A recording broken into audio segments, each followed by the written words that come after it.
Hi, second grade friends. Today we're going to continue with Knowledge 2, Lesson 13, and we're going to learn about Confucius. Our first vocabulary word for Lesson 13 is eager. Repeat after me, eager. Eager means to have a great interest in something or really want to do something. Our next vocabulary word is example. Say example. Example is someone or something that serves as a model to be copied or followed. Our next vocabulary word is sages. Say sages. Sages are people known for their wisdom and judgment. Long ago, in the Chinese kingdom of Lu, a baby was born. Known as Confucius, he was born at a time when all of China was experiencing great troubles. China, an enormous country, was divided into small areas ruled by many different leaders. No two leaders agreed with one another, and instead of listening to each other, they formed large armies and fought long, tiresome wars against one another. Robbers rode through the countryside hurting other people, and greedy leaders wanted to conquer all of China for their own selfish reasons. They did not care about the ordinary people who never had enough to eat and lived their lives in fear for their own safety. Confucius was born into a poor family more than 2,000 years ago. His father died when he was very young, but his mother believed that education was very important and made sure that he was able to learn from the many wise teachers in his village. Confucius also taught himself many subjects.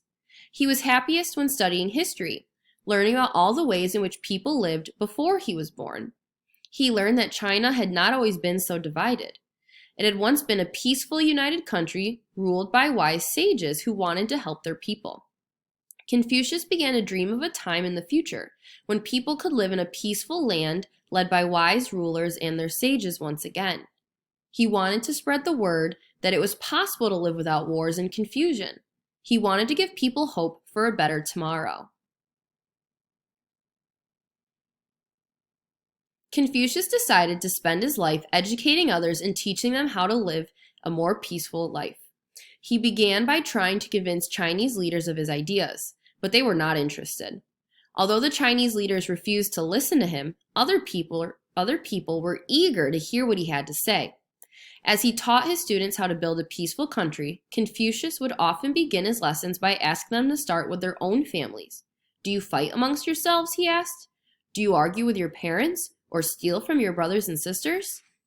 Confucius reasoned that if people could not get along in small groups, how could they expect their leaders to control their behavior of whole cities and towns? Respect your parents, Confucius taught. Obey them and take care of them as they take care of you. If you practice kindness in your families, then you shall also practice kindness in your communities, and kindness will spread to all people in all parts of the land. Confucius's students would often ask him, "How should we treat one another?" His answer, always the same, sounded simple. "Never do to others what you would not like them to do to you," he replied. Do you recognize those words? Have you heard them before? These words have the same meaning as the saying, "Do unto others as you would have them do unto you." Many groups of people have similar sayings with the same meaning. This particular saying is often called the Golden Rule, because it is believed to be a very important way for people to live their lives.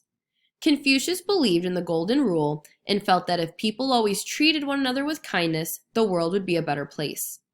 Confucius also believed that if leaders were able to stop all wars, feed the hungry, and make sure that people were safe in their cities and towns, everyone could live in a happier world.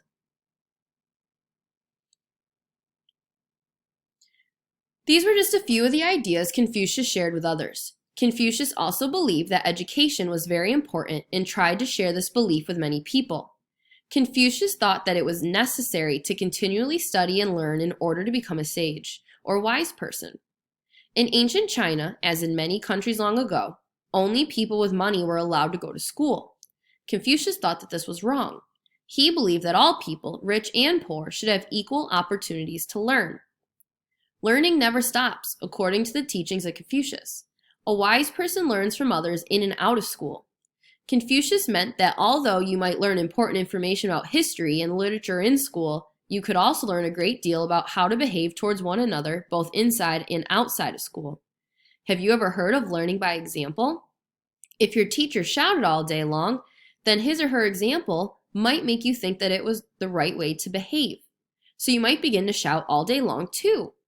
But if your teacher spoke politely, then you might be more apt to speak politely too. You learn how to speak by example. Confucius had devoted students.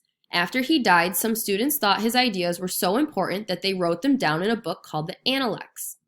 This book formed the basis of Confucianism, a way of thinking that is practiced widely around the world today, particularly in China, South Korea, Vietnam, and Japan. Schools were even created to teach the sayings of Confucius, found in the Analects. If you ever heard someone quote Confucius, perk up your ears and listen closely. You will probably hear something very wise indeed.